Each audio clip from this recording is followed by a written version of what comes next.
கிறிஸ்துவுக்கு அன்பான இறை மக்களே, நமது வாழ்க்கையில் ஒவ்வொரு படியாக ஆண்டவன் நமக்கு பல பாடங்களை நமக்கு சொல்லி நம்முடைய வாழ்வை ஒவ்வொரு நாளும் அவர் மாற்றிக்கொண்டே இருக்கிறார். கடவுள் கையில் நாம் களிமண்ணை போல இருக்கிறோம்.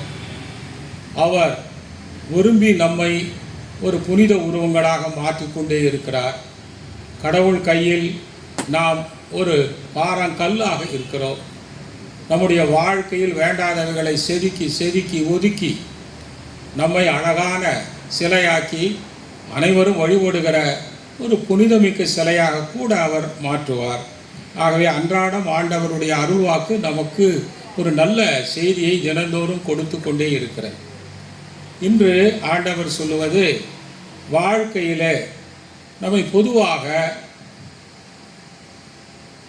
இறைவனுடைய வார்த்தைக்கு ஏற்ப நாம் உறுதியாக வாழ்வதில்லை, நிற்பதில்லை, உண்மைக்கு சான்று பகர்வதில்லை, பலருக்கும் பயன் தரும் செயல்களை அச்சப்படுகிறோம். காரணம் என்ன என்று சொன்னால், ஆண்டவர் சொல்லுகிறார், நாம் நம்முடைய வாழ்க்கையிலெல்லாம் காம்ப்ரமைஸ் பண்ணிக்கிறோம். ஒரு அளவுக்கு நல்லவராக இருக்கிறோம், அதுக்கு மேலே போகிற போது போதும் இதே போதும், கொஞ்சம் நம்ம இதுக்கு மேலே போனால் நமக்கு ஆபத்து, இதோட நிறுத்திக்கொள்ளும். உண்மையை பேசுவோம், அது கொஞ்சம் மேலே போகும்போது நமக்கே அது பாதிப்பு வருகிறது, நமக்கே அது அடிபட நேரிடன்னு சொன்னாக்கா அது அப்படியே உல்டாவாக அதை மாற்றிக்கொள்ளுகிறோம்.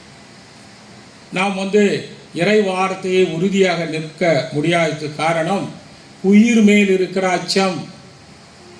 நம்முடைய வாழ்க்கையில் இருக்கிற இன்பங்களையும் இருக்கிற வசதி வாய்ப்புகளையும் இருக்கிற மகிழ்ச்சியும் இழப்போம் என்ற அச்சம் இருக்கிறது. இன்றைய நற்செய்தி மிக தெளிவாக காட்டுகிறது. அச்சப்பட்டு உண்மைக்கு சான்று பகராதவர்கள் தனக்கு உள்ளே இருக்கிற அந்த மிருக வாழ்க்கைக்கு அடிமையாகி போகிறார்கள்.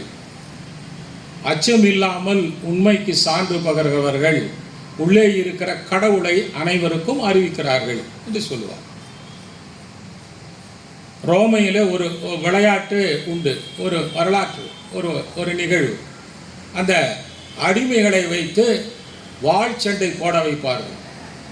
அங்கே ரோமையர்கள் எல்லாம் உட்கார்ந்து ஒரு பாட்டு ஆட்டம் அவர்கள் சண்டை போடுகிற போது ஒருவரை ஒருவர் குத்தி கொள்ளுவதை இவர்கள் குதூகலமாக கொண்டாடுவார்கள்.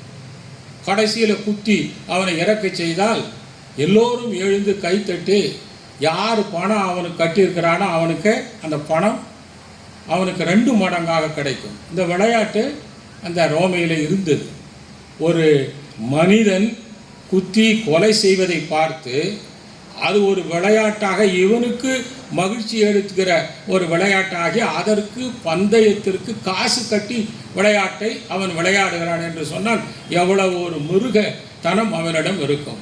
அது ஒலாமுஸ் என்பவர் என்ன நினைப்பார், இப்படியே மனிதர்களை இரக்கம் இல்லாமல் அழிவதை பார்த்து ஆனந்தம் கொள்ளுகிறார்களே, இது இறைவனுக்கு விருப்பம் இல்லை. எல்லோரும் இறைவனின் திருவுருவங்கள் சொல்லி அவர் டிக்கெட் வாங்குறாரு, உள்ளே போகிறாரு. அந்த பந்தயம் நடக்கிற உள்ளேயே அவர் எகிரி குதிக்கிறார். குதித்து அவங்க 2 பேருக்கு நின்று, தயவு செய்து நீங்கள் இந்த சண்டை போடாதீங்க. இந்த டிக்கெட் வாங்கின உக்காண்டிருக்கிறவங்கெல்லாம் ஒரு நல்ல கட்டம், அவனை அடித்து கொல்ல போகிறான், இவன் போய் நிற்கிறான்னு கல்லால் எரிந்து அவரை அந்த களத்திலேயே கொன்று போடுகிறார்கள். இது ஒரு நிகழ்ச்சி. ஆகவே ஒரு நன்மைக்கும் உண்மைக்கும் ஒரு மனித உயிரை ஒரு மதிப்பு மிக்கது, இது கொல்லுவது சரியில்லை, இறைவன் இதை ஏற்றுக்கொள்ளுவதில்லை என்று நினைத்து உள்ளே சென்று மன்றாடிய ஒலாமுஸ் அவர் வாழ்க்கை அவர் பலியாகி போகிறது. ஆகவே நாம் பார்க்கிறோம், உண்மையும் நன்மையும் செய்தால் நமக்கு ஏண்டா இந்த உண்மை சொல்ல போய் துன்பம் தான் வருது. நன்மை சேருவனுக்கு தான் நிறைய துன்பம் வந்துனே இருக்கு. அவன் திருடுறான், பொய் சொல்கிறான், அடிக்கிறான், அவன் மேலே போகிறான். எனக்கு தான் கடவுள் மேலும் துன்பம் கொடுக்கிறார் என்பதை நாம் எண்ணி நம்முடைய வாழ்க்கையில் நம்ம உண்மைக்கும் நன்மைக்கும் சான்று பகர நாம் உண்மையாகவே மறுக்கிறோம். இதை தான் இன்றைய செய்தி நமக்கு சொல்லுகிறது. எரோமியாஸ் யூதர்கள் மத்தியிலே செல்லுவார். ஆண்டவர் அவருக்கு சொல்லுகிறார், இந்த மக்கள் நாம் பார்க்கிறோம், இந்த தாவீதுக்கு பின்னால் வந்த அரசர்கள் எல்லாம் படு மோசமான அரசர்கள். அதில் நாம் பார்க்கிறோம், கடைசியாக வந்தவன் யாயோக்கின் என்ற ஒரு அரசன். அவன் எப்படி வருகிறான் என்று சொன்னால், பபிலோனிய அரசன் படையெடுத்து முதலில் அவர்களை அடிமையாக எடுத்து சென்று இவனை ஆட்சியில் வைத்து கப்பம் கட்டு என்று சொல்லுவான். இவன் கப்பம் கட்ட மறுத்து விடுவான். பிறகு அவனுக்கு எதிராக போர் செய்ய தொடங்குவான். மறுபடியும் மக்கள் எல்லாம் அந்த உண்மை கடவுளை மறுத்து பொய் கடவுளை எல்லாம் அவர்கள் தரிசிக்க தொடங்கி அவர்கள் முழுமையாக பாகால் கடவுளை அவர்கள் ஆராதிக்க தொடங்குகிறார்கள். இப்போ கடவுள் சொல்கிறாரு, இவங்கெல்லாம் போய் மனம் மாறிக்கொள்ள வேண்டும், நீ போய் சொல்லுகிறார். அப்படியே அவர்கிட்ட சொல்கிறாங்க, கடவுள் சொல்லுகிறார், நீங்கள் மாறிக்கொள்ளுங்கள், இல்லை என்றால் மீண்டும் பபிலோனிய மன்னன் உங்களுடைய நகரையே தீக்கரையாக்குவான் என்று சொல்லுகிறார். அவர் சொல்கிறதை யாருமே கேட்கல. மாறாக என்ன சொல்லுகிறார்கள், அந்த மக்களும் குருக்களும் சேர்ந்து நமக்கு எதிர்ப்பாகவும் நகருக்கு எதிர்ப்பாகவும் இவன் இறைவாக்கு உரைத்தான், இவன் சாக வேண்டும், அவனை தூக்கி ஒரு பெரிய பாழாங்கணரில் போட்டுறான். அவங்கெல்லாம் போயிட்டுருப்பாடு. ஒரு நல்ல ஆள் அந்த கிணத்துலேருந்து எரோமியாஸை அவர் எடுக்கிறார். கடைசியில் நாம் பார்க்கிறோம், இந்த யாயோக்கின் மன்னன் அந்த நபுகத்நேசர், அதாவது அவர் பபிலோனிய மன்னனுக்கு எதிராக சென்றதால் மீண்டும் படையெடுத்து இருக்கிற வீடுகளையெல்லாம் தீக்கரையாக்கி அந்த எருசலேம் ஆலயத்தை முழுமையாக உள்ளே இருப்பதை அழித்து அத்தனை பேரையும் சிறை வைத்து வீடுகளெல்லாம் எரித்து விடும். ஆகவே எரோமியா சொன்னது இங்கே நிறைவேறுகிறது. இதைத்தான் நற்செய்தியிலும் இங்கே நாம் பார்க்கிறோம். அங்கே யோவான், அதாவது நம்முடைய திருமுழுக்கு யோவான் உண்மைதான் பேசுகிறார். அந்த உண்மையைத்தான் அந்த ஏரோதியிடம் சொல்லுகிறார். உண்மையை பேசிய அந்த ஸ்நாபக யோவானை அவன் சிறையில் அடைக்கிறான், வதைக்கிறான், கடைசியில் தலையே வெட்டுகிறான். தலையே வெட்டினாலும் நான் உண்மைதான் சொல்லுவேன், உண்மைக்கு நான் சான்று பகர்கிறேன் என்று இறுதி வரை நின்றார். கடைசியில் அவர் தலை வெட்டப்பட்டு பலியானார். ஆகவே நம்ம உண்மை நன்மை செய்கிற போது இங்கே எரோமியாசுக்கு வந்தது நமக்கும் வரும், இங்கே திருமுழுக்கு யோவானுக்கு வந்தது நமக்கும் வரும். ஏனென்றால் இந்த உலகில் மிருக குணம் உள்ளவர்கள்தான் அதிகமாக வாழ்கிறார்கள்.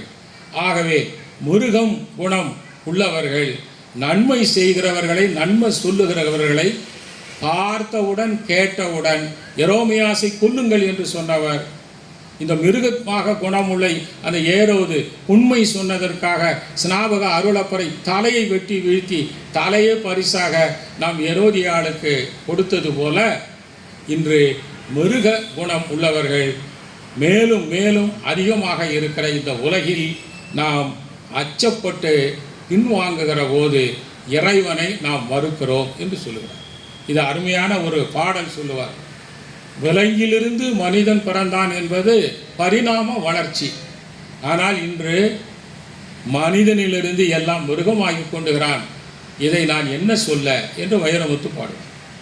ஆகவே நம்முடைய வாழ்க்கையில் மனிதர்கள் எல்லாம் மனிதம் இழந்து மிருகமாகி கொண்டிருக்கிற இந்த வேளையில் நாம் மனிதர்கள் மட்டுமல்ல, இறை குணத்தை, நல்வாழ்வை, உண்மையை, 4 பேருக்கு நன்மை கிடைப்பதை, அது துன்பம் வந்தாலும் துயரம் வந்தாலும் கொல்ல வந்தாலும் தலையே போனாலும் துணிவோடு நின்று அவர்களுக்கு அதற்கு சான்று பகர்கிறவர்கள்தான் இறை உருவங்களாக, இயேசு உருவங்களாக, ஸ்நாபக அருளப்பரை போல இங்கே புனித உருவங்களாக வாழ முடியும். இந்த அருளுக்காக நாம் அன்னையின் வழியாக இறைவனிடம் எரிஞ்சுவோமாக.